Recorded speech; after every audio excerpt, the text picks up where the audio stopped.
Imagine this, a busy diner in the heart of the city.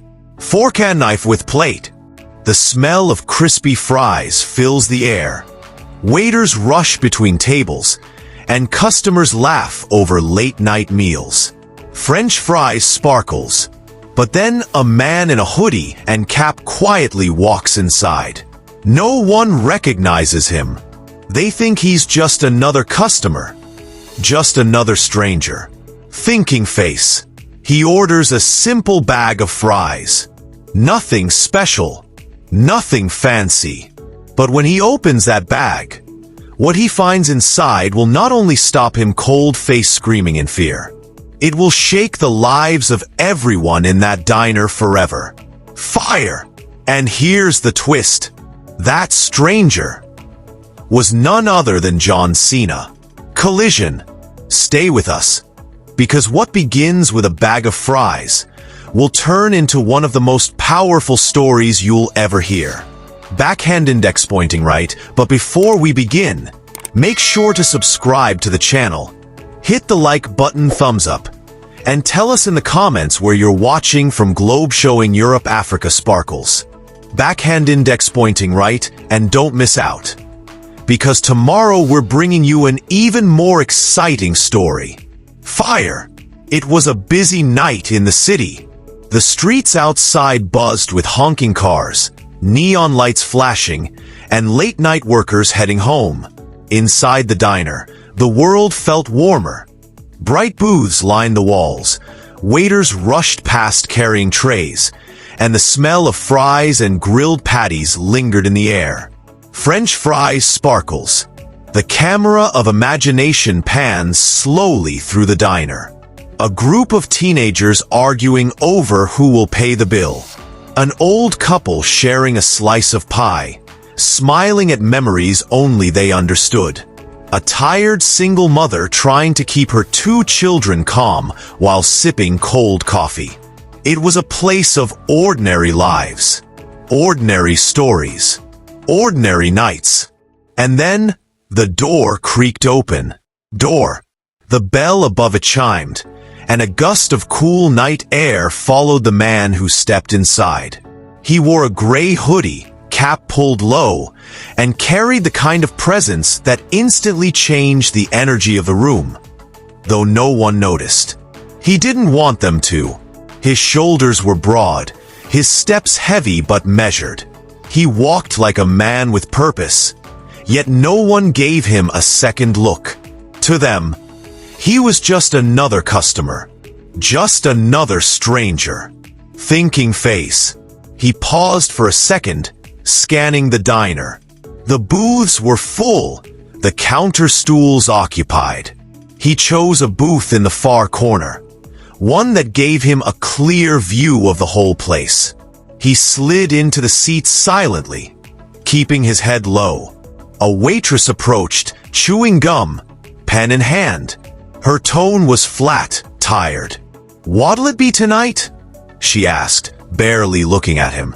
The man's voice was deep, steady, calm. "Just a bag of fries. Nothing else." The waitress raised an eyebrow. "No burger, no combo meal, no drink. Just fries." Odd, but she shrugged it off, scribbled it down, and walked away. The stranger leaned back against the booth, eyes fixed on the neon sign flickering outside the window. For a moment, he looked like he was lost in thought, like he was waiting for something. Minutes later, the waitress returned and placed a small brown paper bag on the table. "Here you go," she said quickly, already moving to the next customer. The man pulled the bag closer. The grease spots had already begun to spread at the bottom, and the scent of hot, salted fries rose into the air. He reached inside. His hand brushed against something unusual, something that didn't belong. Instead of just fries and napkins, his fingers touched the corner of a stiff envelope. He froze, raised hand. Slowly, he pulled it out. It was plain white. No markings. No name. just sitting there in a bag of fries. The chatter of the diner dimmed in his ears. The sizzling from the kitchen, the laughter, the sound of clinking glasses. Everything blurred as his attention narrowed to that envelope. He turned it over once, twice, then carefully slid a finger beneath the flap. Inside was a small stack of crumpled bills. Ones, fives, a couple of tens, and a folded receipt with handwriting scrawled across it. The stranger's jaw tightened. His eyes scanned the note, and his expression hardened. He wasn't just surprised. He wasn't just curious. He was stopped cold, face screaming in fear. The envelope trembled slightly in his hands. This wasn't an accident. Someone had put this here, intentionally. Someone wanted it to be found, and the man holding it was no ordinary customer. That stranger was none other than John Cena. Collision. The customers around him carried on with their lives, oblivious to the fact that one of the most famous men in the world was sitting just a few feet away, holding something that could change everything. Cena looked back at the bag of fries. His appetite was gone. What he had just discovered was far more important than food. And as the note's words echoed in his mind, one thought gripped him tighter than anything else. This is only the beginning. John Cena stared at the plain white envelope in his hands. The bag of fries sat untouched on the table, but his focus was locked on the folded receipt inside. The chatter of the diner carried on around him. Clinking glasses, sizzling oil, bursts of laughter. But for John Cena, the world had gone quiet. He slowly unfolded the crumpled receipt. His eyes scanned the messy handwriting. $127 so far from Marcus's surgery. Don't tell management. John Cena froze. His breath caught for a moment, and he read it again, carefully, slowly, as if the words might change the second time. It wasn't a prank. It wasn't a mistake. It was desperate. Real. He looked back into the envelope. Small bills, a few coins, nothing more. But behind that money was a story, a struggle, a cry for help. John Cena leaned back in the booth, his jaw tightening. This wasn't just about fries anymore. This was about someone's life. For years, John Cena had carried the weight of being in the public eye.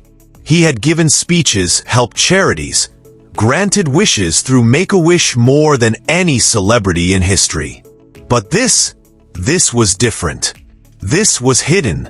This was secret. This was his own diner. John Cena clenched the envelope, his knuckles pale. He whispered under his breath, "Who is Marcus?" The question echoed in his mind. Why would employees secretly collect money? Why hide it from management? And why slip it into his bag, as if destiny wanted him to be the one to find it? He glanced toward the counter. The staff moved slowly, one waitress forcing a smile at customers, a cook leaning lazily against the prep table, and a so-called manager locked in the back office staring at a screen. But John Cena's eyes landed on one young worker, nervous, alert, glancing around as if carrying a weight too heavy for his age. His name tag read Jaden. John Cena folded the note again, slid it back into the envelope, and tucked it into his hoodie pocket. Then, without touching a single fry, he stood up. His decision was made. No disguise. No secrets. John Cena was going to walk into the back of his own diner, face his staff, and demand the truth. And when he asked the question, "Who is Marcus?" the answer would change everything.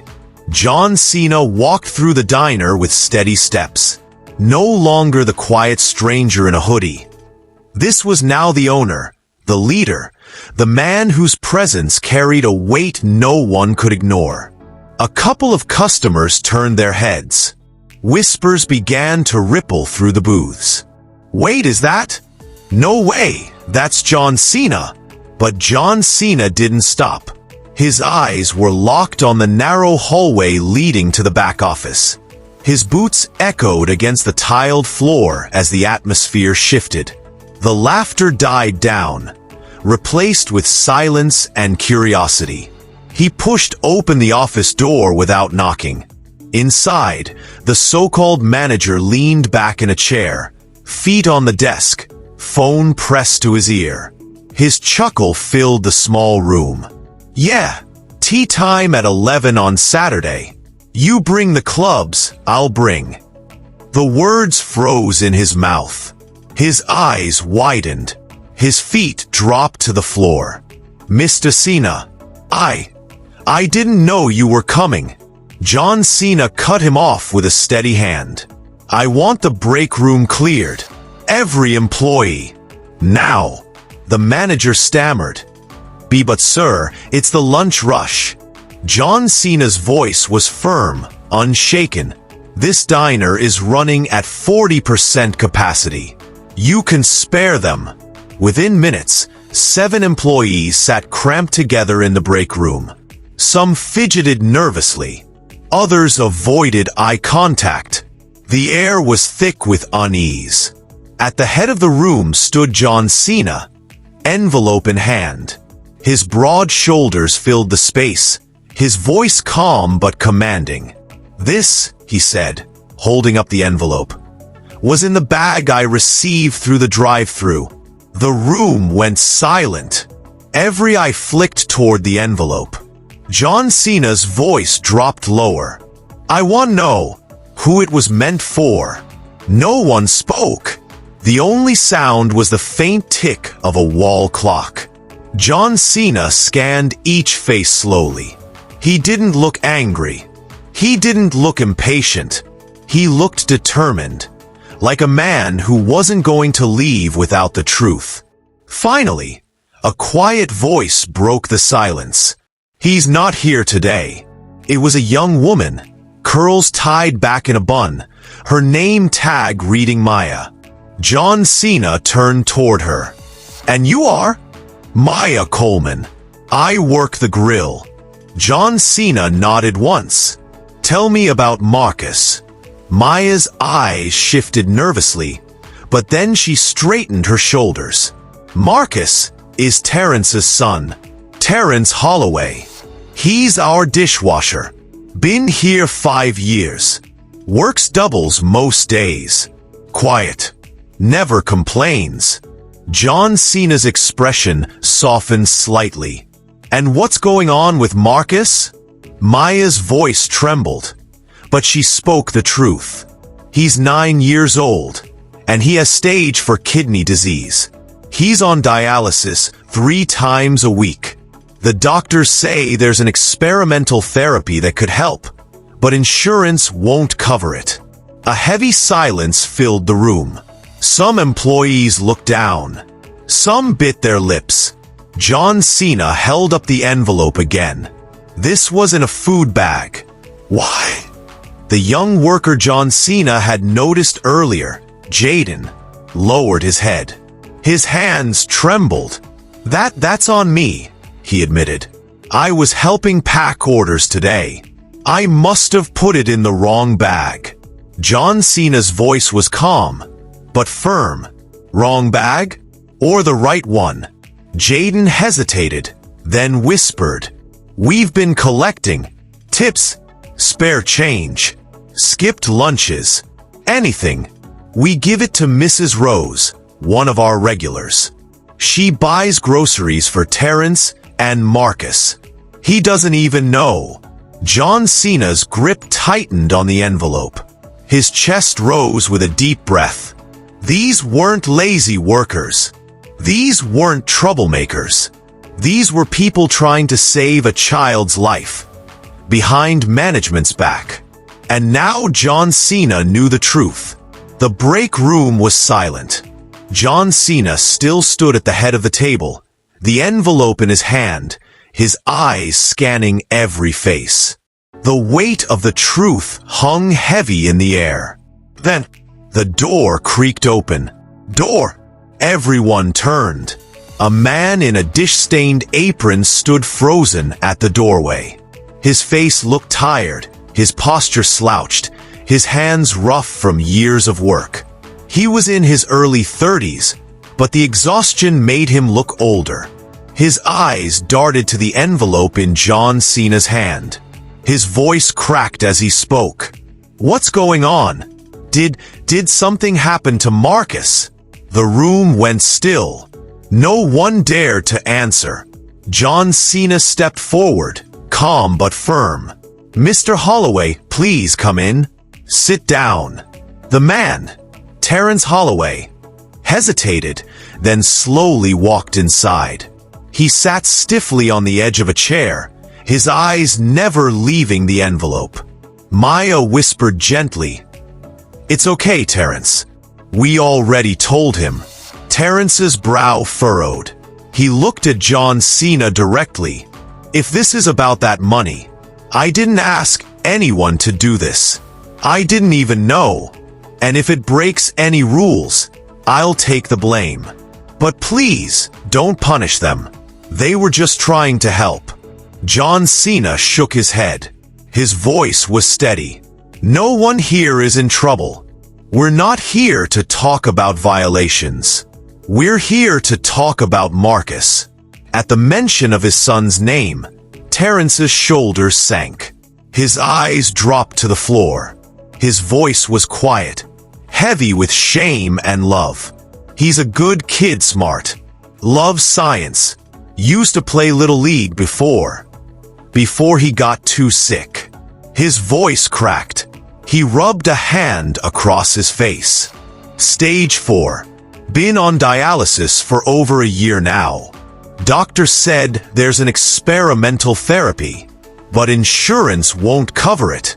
Experimental, they say. I've done what I can. Sold my car. Moved into a basement studio. Working 2 jobs, days here, nights cleaning offices. But it's not enough." John Cena leaned forward, his elbows resting on the table, his gaze never breaking. "Have you ever asked for help?" Terrence gave a faint, embarrassed smile. "You ever see anyone around here get help? Not unless it shows up on a spreadsheet." A few quiet chuckles rippled around the room. Not of humor, of truth. John Cena placed the envelope gently on the table and slid it toward Terrence. "They raised this without you knowing. Nearly $1,000. That tells me everything I need to know about what kind of man you are." Terrence's eyes filled with tears he tried to hold back. His hands shook as he touched the envelope but didn't open it. "It's not enough," he whispered. "The consultation and testing alone are 15 grand. If he qualifies for the trial, we're talking 50,000 more." John Cena nodded slowly, his jaw set. "I know." But before Terrence could respond, a sharp voice cut through the silence. From the doorway, the regional manager, Chad Whitaker, stepped in, arms crossed, eyes narrowed.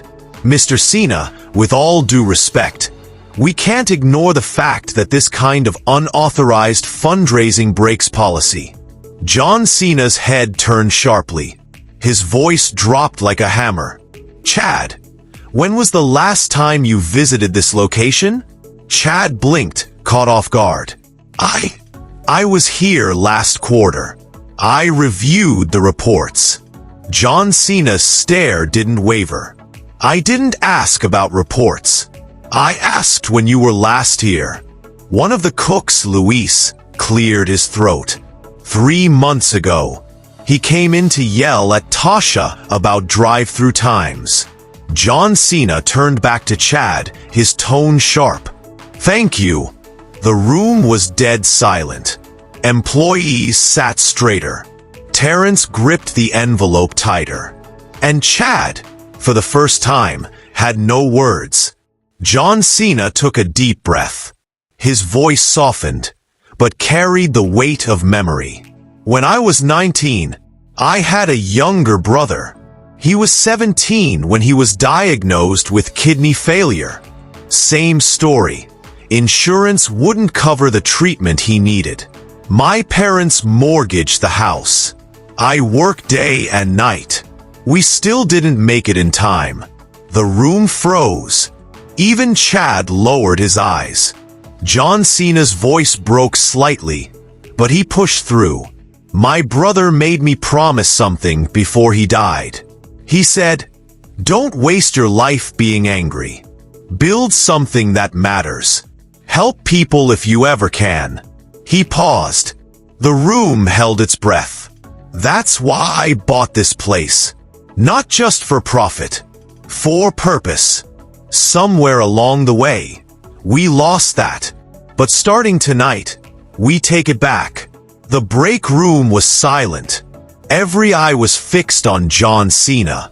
The weight of his words about his brother still lingered like a shadow in the air. John Cena straightened up, his broad frame filling the small room. He looked at Terrence, then at the other employees, and finally at Chad, who was still standing in the corner, speechless. John Cena's voice was steady, but it carried fire. "Chad, you're on administrative leave. Effective immediately. You don't get to stand in the back office and lecture about rules while the people on this floor are fighting to save a child's life." Chad's jaw dropped. He tried to protest, but one look from John Cena shut him down. He slowly lowered his eyes and stepped back. John Cena turned to the staff. "You've been risking your jobs for Marcus. You've been hiding donations because you thought no one up the chain would care. But you were wrong." He reached into his wallet and pulled out a thick stack of bills. 5 crisp $100 notes joined the pile on the table. "This is just the start," John Cena said. The employees exchanged stunned glances. Maya's eyes widened. Jaden's jaw fell open. Terrence shook his head, his voice breaking. "Mr. Cena, this is too much." John Cena raised a hand, silencing him gently. "No, it's not enough. Not yet. Tonight, we're going to do more than pass around spare change. Tonight, we start building something that lasts."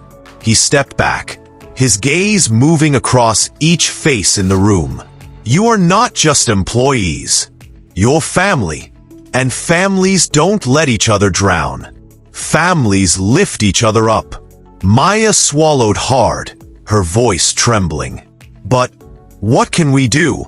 We don't have the power to change things." John Cena's expression softened into a small smile. "You do. You already proved it. Look around this room. Every one of you cared enough to sacrifice for someone else. That's the foundation of something bigger." He pulled out his phone and tapped the screen. "In 1 hour, I'm calling an emergency meeting with my executive team.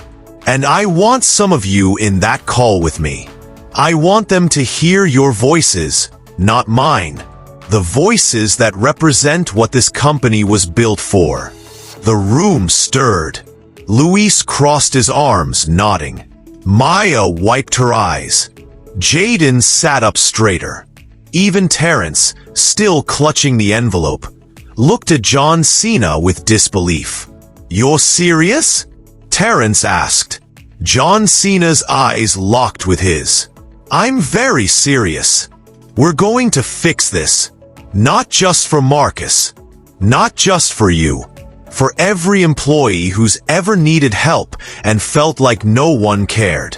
A hush fell again, but this time it wasn't silence born of fear. It was silence born of hope. Then Maya spoke up softly. "Mr. Cena, what if they don't listen?" John Cena's smile deepened. but his eyes burned with determination. They won't have a choice. 1 hour later, the break room looked nothing like before.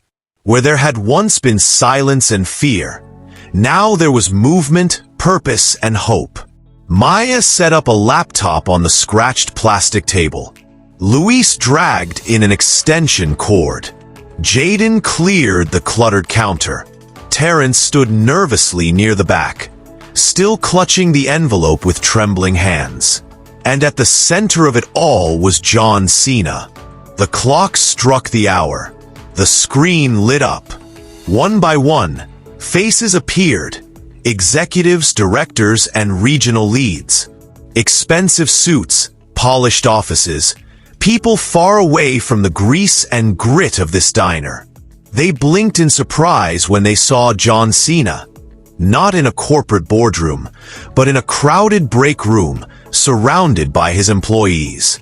"Ladies and gentlemen," John Cena began, his voice calm but firm. "Thank you for joining on short notice. What I'm about to share with you isn't part of a quarterly report. It isn't a line item or a sales chart. It's something far more urgent." He stepped aside and placed the envelope on the table in front of the camera. "This was slipped into my food bag earlier today. Inside, small bills and coins. $1,000 collected by employees. Not for themselves. For a child's kidney treatment." Gasps spread across the virtual boardroom. Executives exchanged uneasy glances. Patricia Winters, the HR director, leaned forward. "You said this came from one of our stores?" "Yes," John Cena nodded. "Our very first store. The same location we nearly shut down last quarter because the numbers looked hopeless. I went undercover today to see it for myself. What I found wasn't laziness. It wasn't incompetence. It was a team holding each other up while we looked the other way." He motioned to Terrence, who stepped into view. Terrence's voice trembled as he spoke, just above a whisper. "My name's Terrence Holloway. I wash dishes here. My son Marcus is 9. He's been fighting stage for kidney disease for over a year. There's a therapy that might help him. But the cost..." His words broke. He swallowed hard, then added, "I didn't ask anyone to help me. They did it anyway. Quietly. Risking their jobs for my kid." The screen fell into silence. For a moment, the executives had nothing to say. Then John Cena stepped back into view. "I've already authorized an immediate advance from our emergency fund to cover Marcus's projected treatment costs.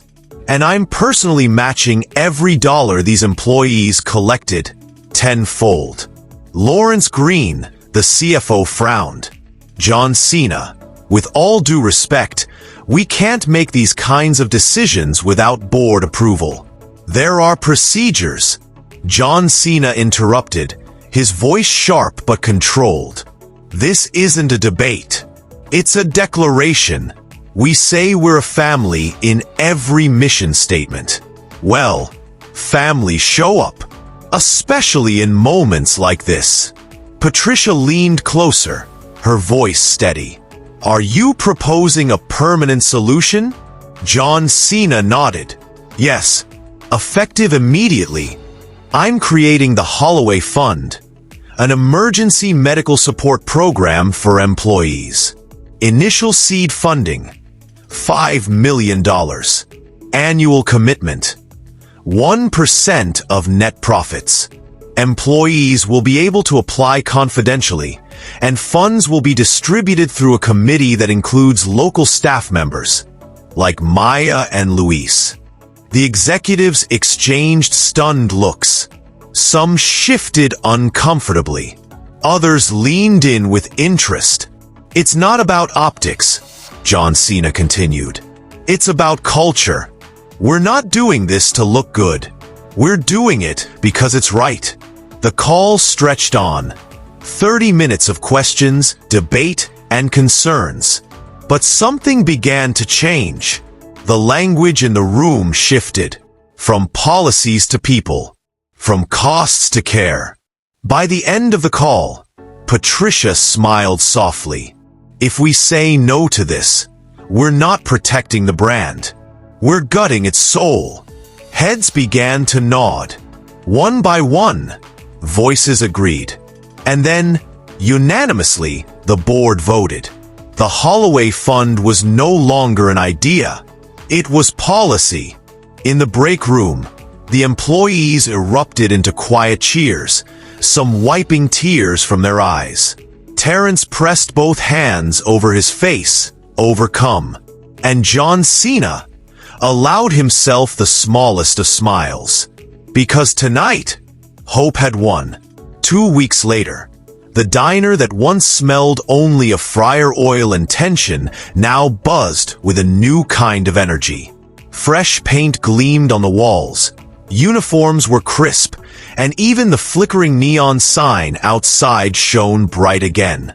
Customers didn't just come for burgers anymore. They came to leave donations, ask about Marcus, and share their own stories. Inside, Terrence Holloway worked with a lighter step. For the first time in years, the weight on his shoulders had begun to ease. And at the center of it all was John Cena, moving through the diner not as a celebrity, but as a brother, a mentor, and a leader. But the real miracle was unfolding a few miles away. Inside Detroit Children's Hospital, John Cena stood in the hallway, his massive frame leaning against the wall as he spoke with a nurse. His eyes kept drifting toward the room at the end of the corridor. Inside, Marcus lay in a hospital bed, a Yankees cap resting on his head, a baseball glove on the table beside him. His cheeks were pale, but his eyes were alive, bright, hopeful. When John Cena stepped into the room, Marcus's face lit up. "You're really him," the boy whispered, a grin breaking across his face. John Cena chuckled softly and sat by his bed. "I've been hearing a lot about you, Marcus. They tell me you've got a pretty nasty fastball." Marcus's smile grew wider. "It's nasty. I'm gonna pitch again. Not just play. Pitch." John Cena picked up the glove from the table, turning it over in his massive hands. His voice softened. "Then we better get you back on that mound." Terrence stood in the corner, eyes glistening. He cleared his throat. His last test showed his kidney functions improving. The doctors think he'll be off dialysis by summer. John Cena rose to his feet and shook Terrence's hand firmly. "You did it," John Cena said. Terrence shook his head, his voice breaking. "No, we did." For a long moment, silence filled the room. Not the silence of fear, but of gratitude. Later that week, a short video filmed at the diner began circulating online. It showed John Cena standing with his staff, explaining the Holloway Fund. Beside him, Marcus appeared on screen, smiling shyly, saying, "Thank you for helping me. One day, I want to help people too, just like you helped me." The clip went viral overnight. Millions watched. Donations poured in. Employees from across the country applied to join the fund's regional committees. The Holloway Fund wasn't just helping Marcus anymore. It had become something bigger. A movement. Back at the diner, the original envelope, the one John Cena found in the bag of fries, was framed and mounted near the register. A small plaque beneath it read, "The Holloway Fund, because people matter more than profits." Customers paused to read it. Some nodded silently. Others wiped their eyes. Some reached into their wallets and slipped bills into the donation box beneath it. And in that moment, John Cena knew this wasn't just about one diner. It wasn't just about one boy. It was about keeping a promise. The sun dipped low over Detroit, painting the sky with streaks of orange and lavender. Outside the diner, the neon sign glowed brighter than ever. No longer flickering, but standing strong, like the people inside. John Cena stood by the front doors, his coat slung over his arm. Behind him, the diner buzzed with life. Customers laughing, staff working with pride, the air filled with a sense of purpose. On the wall near the counter hung the framed envelope. Beneath it, the bronze plaque gleamed. The Holloway Fund. Because people matter more than profits. John Cena paused, staring at it quietly. That small envelope, hidden in a bag of fries, had changed everything. Then, the door opened, and in walked Marcus. He wore his Yankees cap tilted to the side, a baseball glove tucked proudly under his arm. His steps were still careful, but there was strength in them now. "Mr. John Cena," Marcus called out, his voice full of excitement. John Cena turned, his face breaking into a wide smile. He bent down slightly as Marcus rushed into his arms. "They told me," Marcus said breathlessly, "that soon I can play baseball again. That I can pitch." John Cena ruffled his cap gently. "And when you do, I'll be right there in the stands. Front row, cheering the loudest." Terrence Holloway joined them, his shoulders no longer slumped, his eyes no longer clouded by despair. He extended his hand, but John Cena pulled him into a firm embrace instead. "You're not alone anymore," John Cena said quietly. "None of you are." Later that evening, as the staff gathered in the break room for one last meeting, John Cena stood before them. His voice was calm, but it carried the weight of a promise fulfilled. "You showed me something powerful," John Cena began. "You reminded me why this place was built. Not for money, not for numbers, but for people, for family." He glanced at Marcus, who sat proudly beside his father, clutching his glove. "When I lost my brother, I made him a promise. A promise that I'd spend my life helping people if I ever could. Tonight, I kept that promise. But this isn't just my story. It's ours." The room was silent, but every heart was full. Some wiped their eyes. Some smiled through their tears. John Cena looked around at every face, Maya, Luis, Jaden, Terrence, Marcus. And he felt something deeper than ownership. He felt family. And as he walked out into the cool night air, the neon glow lighting his path, John Cena knew this was only the beginning. Because sometimes, the most powerful change begins not with a grand gesture, not with millions of dollars, but with a small envelope hidden in a paper bag of fries. French fries, sparkles. Promise kept. Backhand index pointing right if this story touched your heart. Make sure to like this video, subscribe to the channel, and tell us in the comments where you're watching from Globe Showing Europe Africa. Backhand index pointing right. Remember, every like, comment, and share helps this family grow, so we can keep bringing you more powerful stories. Red heart, backhand index pointing right, and don't miss tomorrow's episode. We've got something even more inspiring coming your way. Fire!